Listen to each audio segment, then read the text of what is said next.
patient was about to die, but the doctor was laughing hysterically. That's when everyone realized he had caught an infectious disease. Turned out that after getting shot, the man didn't die. Instead, he started laughing hysterically. Even when he was brought to the hospital, he kept laughing. As the doctors were about to do an MRI, the man's 5 fingers started twitching, but he didn't feel any pain. Then his vision started to go downhill fast. Before they could even finish the exam, he was totally blind. Next, his heart rate shot up and his wounds started bleeding like crazy. But while everyone was scrambling to save him, Dr. Foreman was in the corner, laughing, showing the exact same symptoms as the man. That's when the doctors realized it might be some unknown infectious disease. So they rushed both the man and Dr. Foreman into isolation. It turned out that Dr. Foreman had gone to the man's house to collect potential infection samples, and now he had the same symptoms. House quickly locked down the man's house, forbidding anyone from entering, and had the samples tested, but they found nothing. Meanwhile, the man's condition kept getting worse. He was in excruciating pain, and the pain level was rising quickly.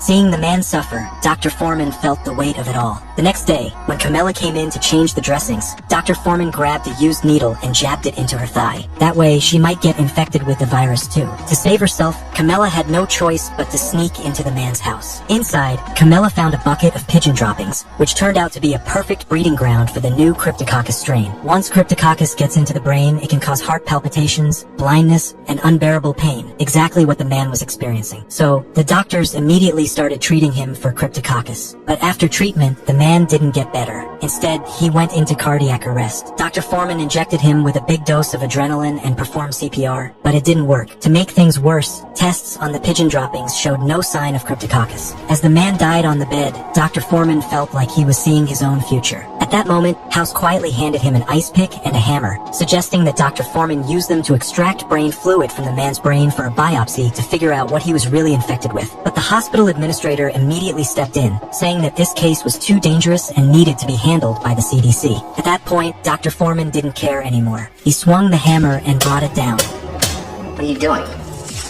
Even though House warned him that all he was getting was cotton from the mattress, Dr. Foreman insisted he had taken brain fluid from the man. Clearly, Dr. Foreman's own health was starting to deteriorate. Like the man, he was starting to lose his vision.